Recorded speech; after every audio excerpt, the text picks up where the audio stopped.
ಬಾಲಕಾರ್ಮಿಕರ ನಿರ್ಮೂಲನೆ ಶಿಕ್ಷಣದ ಮೂಲಕವೇ ಸಾಧ್ಯ. ನ್ಯಾಯಾಧೀಶ ಮಂಜುನಾಥ್ ಆಚಾರಿ. ಬಡತನ, ಅನಕ್ಷರತೆ ಹಾಗೂ ಪೋಷಕರ ಆರ್ಥಿಕ ದುಸ್ಥಿತಿಯಿಂದ ಮಕ್ಕಳು ಬಾಲಕಾರ್ಮಿಕರಾಗಿ ದುಡಿಯುತ್ತಿದ್ದಾರೆ.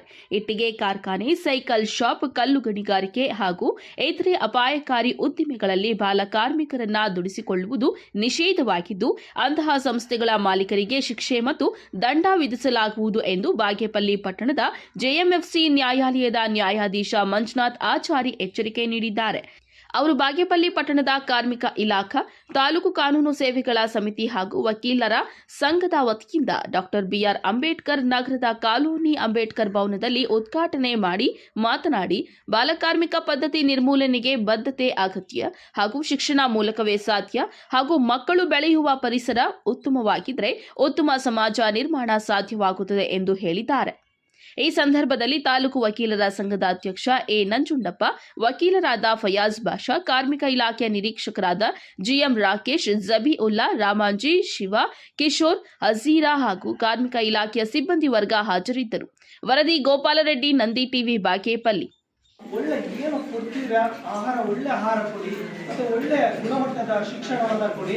ಅವರು ಅವರ ಒಂದು ಕಾಲನ್ನ ನಿಂತ್ಕೊಳ್ಳೋ ತನಕ ಅವ್ರನ್ನ ಯಾವುದೇ ರೀತಿ ಮದುವೆ ಮಾಡಬೇಡಿ ಚಿಕ್ಕ ವಯಸ್ಸಲ್ಲಿ, ಮತ್ತೆ ಯಾವುದೇ ಕೆಲಸಗಳಲ್ಲಿ ಹಾಕಕ್ಕೆ ಹೋಗ್ಬೇಡಿ.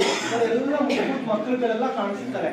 ಈ ಒಂದು ಪುಟ್ಟ ಕೊಠಡಿಯಲ್ಲಿ ಎಷ್ಟು ಜನಸಂಖ್ಯೆ ಇದೆ, ಇಷ್ಟು ಜನಸಂಖ್ಯೆಯಲ್ಲಿ ಅಷ್ಟು ಜನಸಂಖ್ಯೆ ಒಂದು ಅಧಿಕಾರಿ ಆದ್ರೆ ಒಂದು ಅವರ ಒಂದು ಜೀವನವನ್ನ ಚೆನ್ನಾಗಿ ಕಂಡುಕೊಂಡ್ರೆ ನೀವೆಲ್ಲ ಖುಷಿಯಾಗಿರ್ತೀರಲ್ಲ. ನಿಮ್ಮ ಮಕ್ಕಳು ನಿಮ್ಮ ಏರಿಯಾದಲ್ಲೇ ನಿಮ್ಮ ಥರ ಬಡವರಾಗಿ ಹೋಗ್ಬೇಕಾ? ಅವರು ಒಳ್ಳೆ ಬಿಲ್ಡಿಂಗ್ ಕಟ್ಟಬೇಕಲ್ಲ, ಸೈಡ್ ತಗೋಬೇಕಲ್ವಾ, ಅವರು ಜನ ಜೊತೆ ಬೆರಿಬೇಕಲ್ವಾ? ಅದು ಹಾಕ್ಸ್ಬೇಕು ಅಂದ್ರೆ ನೀವುಗಳೇನ್ ಮಾಡ್ಬೇಕು, ನಿಮ್ಮ ಮಕ್ಕಳಿಗೆ ಓದಿಸ್ಬೇಕು, ಚಿಕ್ಕ ವಯಸ್ಸಿಗೆ ಮದುವೆ ಮಾಡಬಾರ್ದು, ಮತ್ತೆ ಕೂಲಿ ಕೆಲಸಕ್ಕೆ ಪಗಾರ ಸಿಗ್ತದೆ ಅಂತ ಹಾಕಕ್ ಹೋಗ್ಬಾರ್ದು. ಮಾಡ್ತೀರಾ? ಅದೆಲ್ಲ ಮಾಡ್ಬಾರ್ದಲ್ಲ. ಅದನ್ನ ಒಂದು ಕನಸು ಇಟ್ಕೊಳ್ಳಿ, ಗುರಿ ಇಟ್ಕೊಳ್ಳಿ. ಈ ಚಿಕ್ಕ ಸಣ್ಣ ಮಗಳ ಒಂದು ನೋಡ್ಕೊಂಡು ಅವರಿಗೆ ಒಂದು ಓದೋದಕ್ಕೆ ಒಂದು ಆತ್ಮಸ್ಥೈರ್ಯ ಕೊಡಿ. ಯಾರು ನಿರಾಶರಾಗಬೇಡಿ. ಇರುವಂತ ಒಂದು ವ್ಯವಸ್ಥೆಯಲ್ಲಿ ನೀವು ಇರಬೇಕು ಅನ್ನೋ ಒಂದು ಉದ್ದೇಶ ಇದ್ದಾಗ ಮಕ್ಕಳನ್ನ ಚೆನ್ನಾಗಿ ಓದಿಸಿ ನೀವು ಒಳ್ಳೆ ಸ್ಥಿತಿಗೆ ತಂದಾಗ ನಿಮ್ಮ ಜನ್ಮ ಧನ್ಯ ಆಗುತ್ತೆ. ಹೌದಾ ಇಲ್ವಾ? ಸೊ ಇಂಥ ಒಂದು ಆಪರ್ಚುನಿಟಿಯನ್ನ ಈಗ ಸರ್ಕಾರ ಪ್ರತಿಯೊಂದು ವಿಷಯದಲ್ಲೂ ಕೂಡ ನಿಮಗೆ ಎಜುಕೇಶನ್ ಫ್ರೀ ಕೊಡ್ತಾ ಇದೆ, ಔಷಧಿ ಫ್ರೀ ಕೊಡ್ತಾ ಇದೆ. ನೀವು ಎಲ್ಲ ರಿಸರ್ವೇಶನ್ಸ್ ಅಲ್ಲೂ ಕೂಡ ಎಲ್ಲ ಉಪಯೋಗಿಸ್ಕೊಂಡ್ರೆ ಇವತ್ತು ನಿಮ್ಮಂಥ ಭಾಗ್ಯವಂತರು ಯಾರೂ ಇಲ್ಲ. ಸೊ ಅಂಥ ಒಂದು ಅವಕಾಶವನ್ನ ನೀವು ಹೆಂಗಸರಿದ್ದೀರಿ.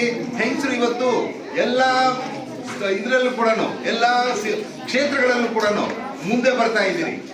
ನಾಳೆ ಬೆಳಗ್ಗೆ ನೀವು ಎಜುಕೇಶನ್ ತಗೊಂಡ್ರೆ ನೀವು ಪೊಲಿಟಿಕಲ್ ಫೀಲ್ಡಲ್ಲಿ ಹೋಗ್ಬೋದು, ನಿಮ್ಮ ವಾರ್ಡಿಗೆ ನೀವೇ ಮೆಂಬರ್ ಆಗ್ಬೋದು.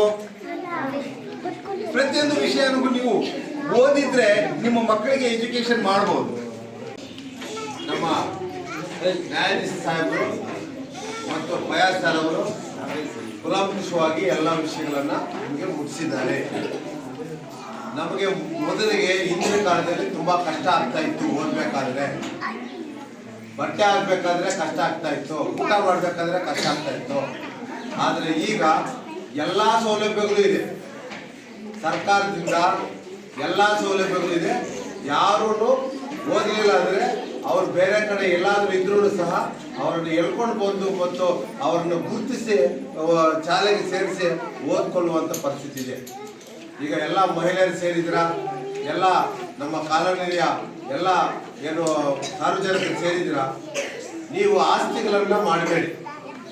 ಆಸ್ತಿಗಳನ್ನ ಮನೆ ಕಟ್ಟುವುದು, ದೊಡ್ಡ ದೊಡ್ಡ ಬಂಗ್ಲೆ ಕಟ್ಟುವುದು, ಮತ್ತೆ ಜಮೀನಿಗೆ ಕೊಂಡ್ಕೊಳ್ಳುವುದು, ಬೇರೆ ಬೇರೆಯವರಿಗಿಂತ ಪೈಪೋಟ್ ಮಾಡುವುದೆಲ್ಲ ಬೇಡ. ಅದು ಮಾಡಬೇಕು, ಆದರೆ ನಮ್ಮ ಮಕ್ಕಳನ್ನ ಆಸ್ತಿ ಮಾಡಬೇಕು. ಎಲ್ಲರನ್ನು ಚೆನ್ನಾಗಿ ಓದಬೇಕಂತ ನಾನು ಮಾತಾಡಕ್ಕೆ ಅವಕಾಶ ಕೊಟ್ಟಂತ ನಮ್ಮೆಲ್ಲರಿಗೂ ನಾನು ಓದಿಸಿ